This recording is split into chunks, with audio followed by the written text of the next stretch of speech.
2024 group 4ல் ஹிஸ்ட்ரியிலேருந்து கேட்ட ஒரு question பற்றி பார்த்துலாம் வாங்க. அந்த கொஸ்டினுக்கான ஆன்சர் என்ன, அந்த ஆன்சர் வந்து ஸ்கூல் புக்கில் எங்கே இருக்குது அப்படின்றது ஃபுல் டீட்டெயில் பார்த்துலாம் வாங்க. அதுக்கு முன்னாடி நீங்கள் நம்ம சேனல் சப்ஸ்கிரைப் பண்ண பார்த்தீங்கன்னா மறக்காம சப்ஸ்கிரைப் பண்ணி பெல் ஐக்கன் தட்டி விடுவாங்க. அதே மாதிரி வீடியோ பிடிச்சா மறக்காம லைக் பண்ணிக்கோங்க. சரி, கொஸ்டின் பார்த்தலாம் வாங்க.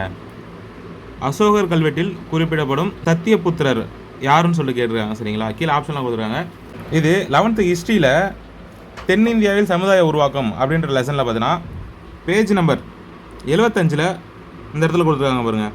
அசோகர் கல்வெட்டுகளில் மேற்சொல்லப்பட்ட மூவேந்தரோடு இடம்பெற்றுள்ள சத்தியபுத்திர என்பது சங்க பாடல்களில் இடம்பெறும் வேலியரை குறிக்கும். அந்த வேலியர் யாருன்னு பார்த்தீங்கன்னா அதியமான். சரிங்களா, ஸோ அப்போ அந்த கொஸ்டினுக்கான ஆன்சர் என்னன்னு பார்த்தீங்கன்னா அதியமான். சரிங்களா, இது நம்மளோட சிலபஸில் எங்கே வருதுன்னு பார்த்தீங்கன்னா அழகு 6ல் தமிழ் சமுதாய வரலாறு அப்படின்ற டாபிக் கீழே பார்த்தீங்கன்னா இந்த கொஸ்டின் கேட்டுருக்காங்க. சரிங்களா, ஸோ இந்த மாதிரி டிஎம்சி ரிலேட்டட் தெரிஞ்சுக்க மறக்காம நம்ம சேனலை சப்ஸ்கிரைப் பண்ணி வச்சுக்கோங்க.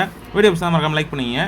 இந்த கொஸ்டினுக்கு பார்த்தீங்கன்னா அவுட் சோர்ஸில் பார்த்தீங்கன்னா தப்பான ஆன்சர்ஸ்லாம் கொடுத்துருக்காங்க. சரிங்களா, ஸோ உங்களுக்கு பேசிக்ஸ் வந்து ஸ்கூல் புக் தான். ஸோ வந்து ஸ்கூல் புக்கை மட்டுமே படிங்க. ஸ்கூல் புக்கை படித்ததுக்கப்புறம் நீங்கள் வந்து வேணால் அதர் மெட்டீரியலில் படிச்சுக்கலாம். சரிங்களா, ஸோ அதுதான் நமக்கு நல்லதும் கூட பெஸ்ட்டும் கூட. சரிங்களா, ஸோ இதே போல் நெக்ஸ்ட் வீடியோவில் பார்க்கலாம். டாடா பாய்.